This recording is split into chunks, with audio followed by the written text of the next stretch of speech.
Hello, dear listener. How are you? Welcome to Bergkamp Wonderland, a preview show. And for the next 15 minutes, possibly 18, because it's 3 minutes to midnight and I'm just going to round it off, it's going to be me and Mike from the Gooners Podcast talking about the Arsenal v Rennes game. You all right, Mike? I'm doing lovely. We got about 35 stone of raw Arsenal action coming at you tonight. 35. Actually, it's a lot more than that now that I'm thinking about it. I've got to be the wrong side of 20. I can't divide by what is it? Is it 12 or 14? I can't remember. It's 6. No, it's 20, 50 pounds in a stone. Yeah, so, there we go. We're both about 10 stone. Excellent. That's what I like to hear. So, tonight we're going to be talking. It's only the second ever preview show we've done, and Mike's been kind enough to come on and join me. So, we'll start off with the big news from the game. That is Lacazette. We've appealed against his 3-match ban, which I thought was a little bit harsh because considering it's a knockout competition, and they've appealed it, and it's been reduced from 3 games to 2 games. That's going to make a hell of a difference, isn't it, Mike? Did we know that? I mean, normally they kind of announce that you're going to repeat that we're appealing. I mean, this came out of absolutely nowhere. As far I didn't even know we were. I No. don't think it's like the Premier League where we ring up and we go, "Hello, is that the FA? We'd like to." Back up, boom, and then you go, that's how we usually go to the FA. I think the French might have gone, people don't usually complain, or we'll let them away with it. But yeah, I thought 3 was a bit harsh because I think it's violent conduct. Well, it certainly comes at a wonderful time because we need offense tomorrow, I would say, because legend has it that we have to actually outscore them by 2, possibly 3 goals. And Lacazette can help us with that. Yes, excellent. So he'll be back, which is brilliant because we show again in the first leg that we really missed him. His poachiness up front and his ability to play with his back to goal and just generally score goals, which is something we failed to do much in the first leg. So, yeah, in the UK, it's going to be on at 8 p.m, not a 5:55 p.m. kickoff, people, like I thought it was. I thought I'd have to get up really, really early to get up and see this game in time. I don't have to now. So it's an 8 p.m. kickoff. It's on BT Sports 2 in the UK. So, Mike, you got a bit of information there about Rennes. I think you said Rennes. Yeah, I like to call him Stade Rennes because I pronounce everything perfectly with perfect diction. In Ligue 1 on Sunday at 4 p.m., Rennes apparently beat up on Caen. What does everything end in N in league? It's Caen. Caen. Okay, Caen. Sorry. Is that like Caen Film Festival? Is that the same? City? No, that's CANNES. Yeah, I thought so. So France? What are you going to do with it? But yeah, now they're now 8th in Ligue 1. Ben Arfa, which, as I've said before, was what I was going to name my Jewish dog until I find out that Ben Arfa is not even remotely Jewish. He played 80 minutes.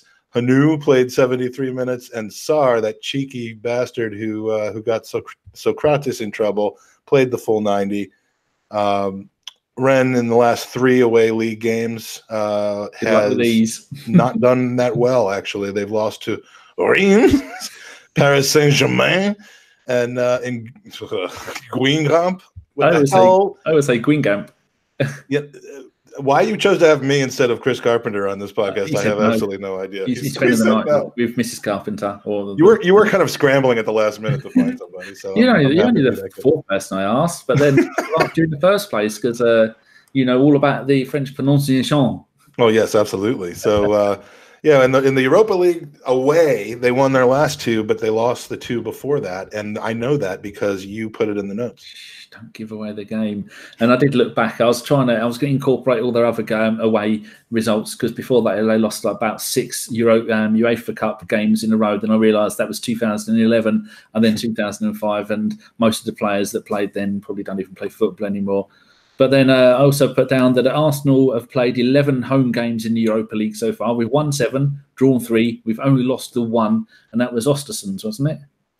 Yeah, the round of 32 last year, we lost a game, but won the tie in that game. So I guess that one could be considered the opposite of a moral victory, like a moral victory of a loss. And some would say it's the opposite of a win. That's true. That's technically the case. In those 11 games, we've scored 26 goals. That's 2.3 per game. And we have conceded 8 goals, which is an average of 0.7 goals per game. And this is the exciting bit. Our last 3 home Europa League games, we have kept clean sheets. Now that is something to. That's what we need to do tomorrow. You know, in the group stage after the first game, I believe we had 5 consecutive clean sheets, or I don't know if it was 5 consecutive or 5 out of the 6 group stage games were clean sheets. And I hadn't remembered it that way. I mean, it's not exactly equatable to the run through the elimination phases of the 2006 Champions League, where I don't think we allowed a goal until the final. But it does. They were about the only clean sheets we had all season up until last week. Yeah, you're right. It was we kept 3-0 Qarabag, 1-0 Sporting, 0-0 Sporting again, 3-0 Voska, and then 1-0 Qarabag.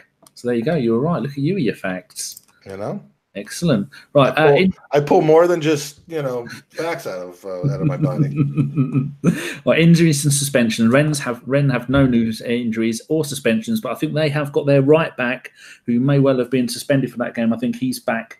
He played at the weekend and he came off after about 80 odd minutes, something like that.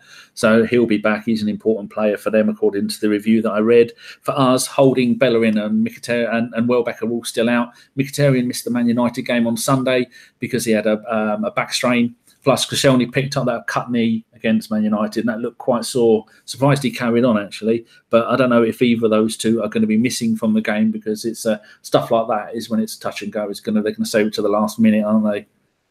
So yeah, I mean, Mkhitaryan, I believe I read that he was a major doubt for tomorrow, but not ruled out. And Koscielny, I mean, if he didn't come out of the game at that point, if he decided that him with a 3-inch gash on his leg was more beneficial to the team than Mustafi coming in, I see no reason why he won't play on Thursday, especially because Mustafi is going to have to come back in on Thursday because of Socrates' red card.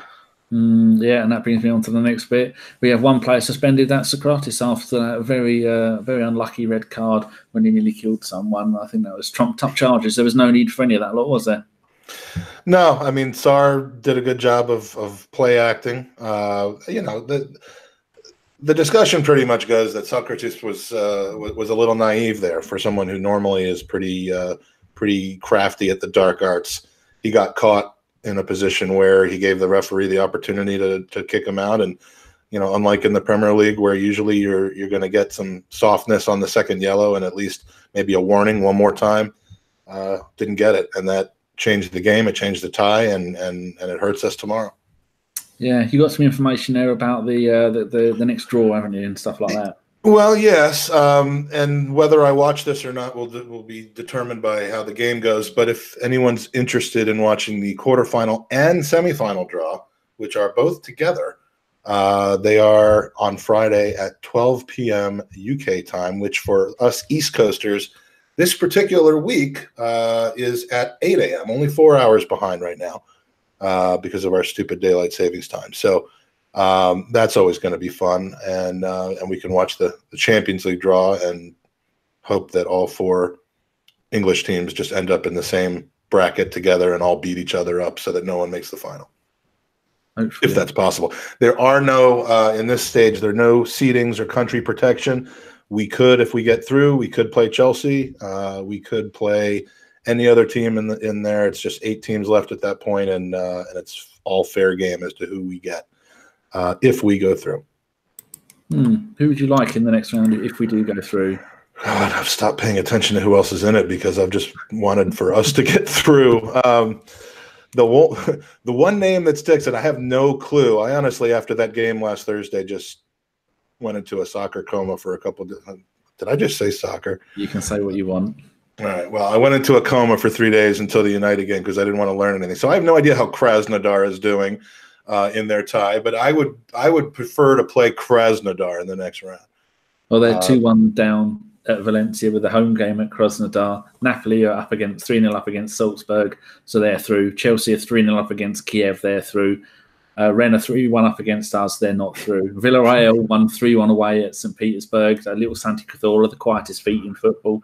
So the next leg is at Villarreal. That'd be an interesting one. Sevilla, Slavia Prague is 2-2. Dynamo Zagreb were 1-0 up against Benfica, and I tracked Frankfurt 0-0 with Inter Milan. I'd take Zagreb, Prague, or Krasnodar. You don't want to go too far away. I don't want to go to Spain either. Why? I want to go to Spain. I don't want Arsenal to go to any of those teams. But he knows the Spanish league, though, doesn't he? I mean, you've got two of his ex-teams in there with Sevilla and Valencia. Maybe he is a plant, though, and this whole thing has been set up to have us go out against Sevilla. And then, as it turns out, we're not going to get Monchi after all, and Monchi's going to go back to Sevilla again. I mean, this is what I lose sleep at night. Well, you shouldn't do. But Villarreal are doing terrible in that league, and it'd be lovely for Santi to come back. That would play be actually really lovely. And have the game of his life. Imagine the applause he will get if he does come back. It'd be amazing. It's almost excusable. Like the Giroud thing had a lot of debate. There have been a few other returns that have gotten a debate, but I don't know. Santi, it'd be kind of hard to sit on your hands and not do something for him. Indeed. Right. What do you think the formation is going to be for us? What would you like it to be? Well, especially if Mkhitaryan is out, I like the way that we set up on Sunday against United. It was, to me, kind of a 5-3-2 maybe, or a 3-5-2, depending on where you place the wingbacks. As you know, Danny, tactics and formations are my specialty. Well, it was 11 on the pitch. Start from there, then you're not going to go far wrong. Apart from when I did my best ever 11. -1 for the goalie, carry the 2. I mean, obviously we're down a defender from what we had over the weekend, and we had a defender that was on the bench the entire weekend. We had a central / right back in Mustafi, who I just don't know that you can keep him out of the lineup in this game unless we have Dinos ready to go. I'd rather see at this point Mustafi play than Lichtsteiner. Lichtsteiner's not even in the squad, I don't think. At least he wasn't for the away leg. So, I mean, I think we kind of have to go 5 at the back with the wing backs and pretty much replicate the lineup from Sunday, with the exception of the switch at center back. And if Mkhitaryan isn't able to play, maybe Iwobi comes in. Well, when they played against us, it was they played a kind of 4-4-2, but at the weekend when they beat Caen at home, they played 4-2-3-1. And I think that would depend on whether we play 3 or 4 at the back. But I don't think we're going to go far wrong if we do copy the exact formation that we had at the weekend, bring Mustafian in on the right-hand side to play right back, right centre-back, and then just go from there. And because this game isn't going to be about defending. This game is going to go out there. We've got to get 2 goals. And I'd say we need to get 3. It may even, you can't put it past 2 is too nervy.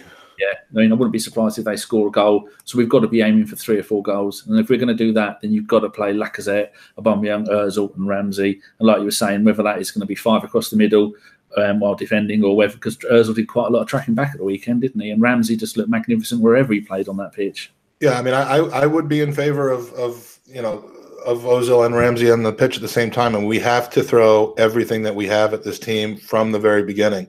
If it was a decision between Ozil and Ramsey, as some formations require, I'd probably go with Ramsey in this situation. Just as much as I don't like playing lame duck players, he's shown that he wants to leave on a high. But if we can play a formation where Ramsey, Ozil, Lacazette, and Aubameyang are all on the pitch at the same time and make it work, as we did over the weekend, then that's where you got to go. And against this team, hopefully it'll be easier to jump on them earlier and often. The one change we will see will be Czechia in goal. That's the only one we can guarantee we'll see. And hopefully I don't want to see Guendouzi anywhere near that pitch, because after the display he put in the away leg, he doesn't deserve to play in this game here. Maybe it's because they were French, maybe because it was on a bigger deal for him being a Frenchman, but he was terrible in that game. The way that he failed to track back, and Ramsey was 20 yards further away from our goal than him, and he still got back to defend our goal before Guendouzi did.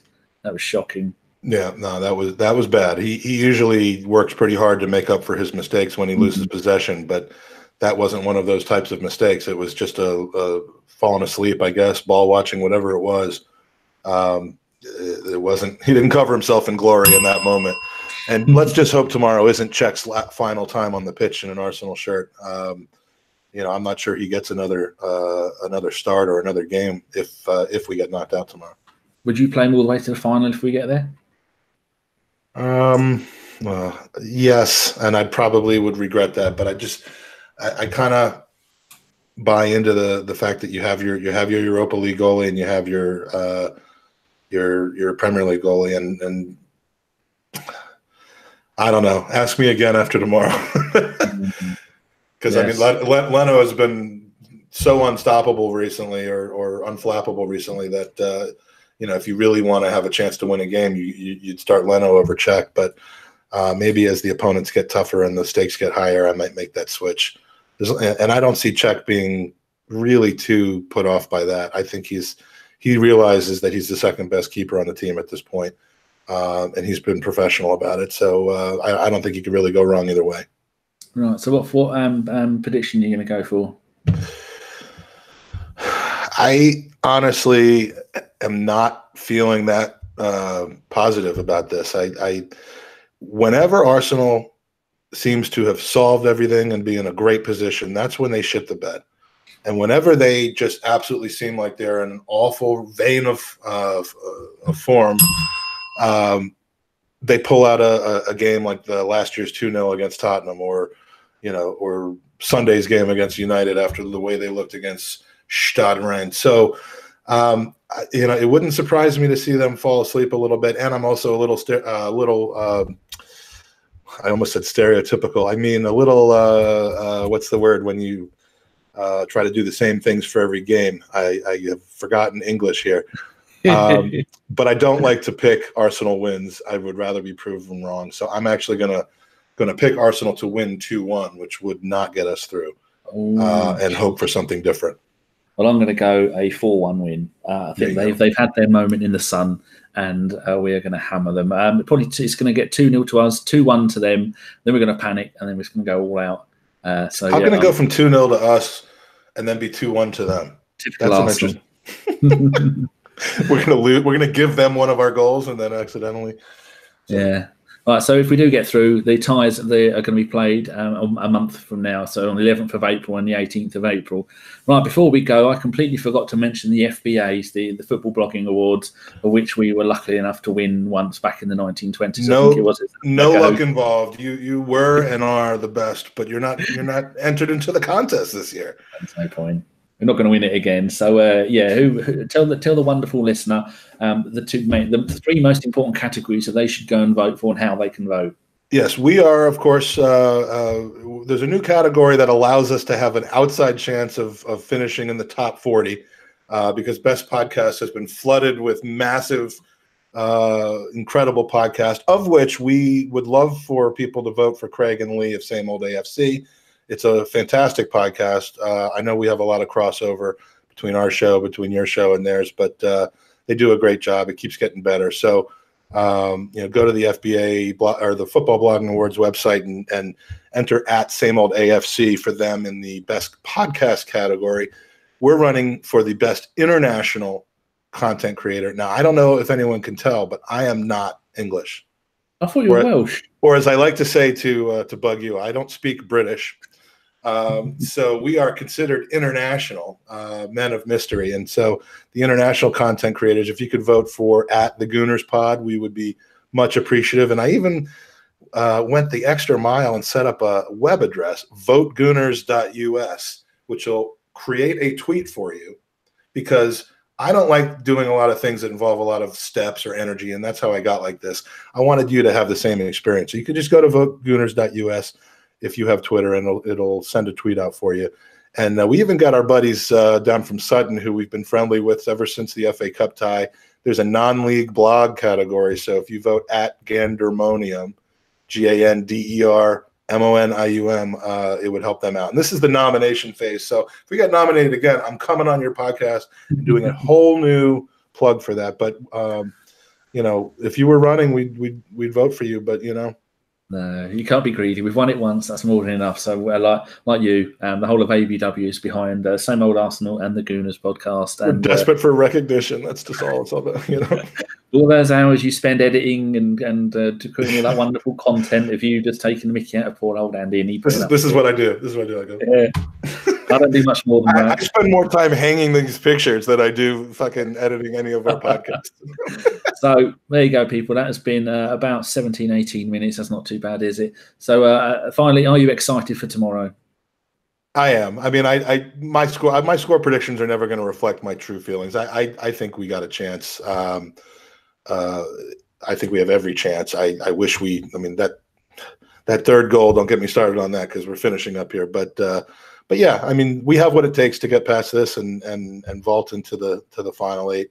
I will be watching it from home instead of the pub because it is a 4 o'clock kickoff here, and my son plays at 6, and he's important to me. So. But I think we got it. Hopefully, which goes against what I just literally said on the podcast 5 minutes ago. That's the fun of football. We are continuously changing our minds because I'm riding the fence so that I can't be wrong. So I want to finally say a little hello to Andy. Andy couldn't be here because he's outside building snowmen in his underpants. He's getting about 8 feet of snow today, I believe. Oh, poor boy. Right then, I want to say thank you very much to Mike from the Gooners Podcast. Cheers, Mike. Thanks for having me, Danny. Love you as always. To our wonderful listeners and listener. And we will do a live show 10 minutes after the game ends tomorrow. It is going to be Jason. It is going to be Ellis. And it's going to be Farmer League expert. It's only Chris Carpenter, isn't it? So, yeah, make sure you're going to be there for that. Look at that lineup. Hey, spoil How you. much did that cost you? We played him in brie and camembert cheese. Living the life. All right, thank you very much, everybody. And we will see you again soon. Bye-bye.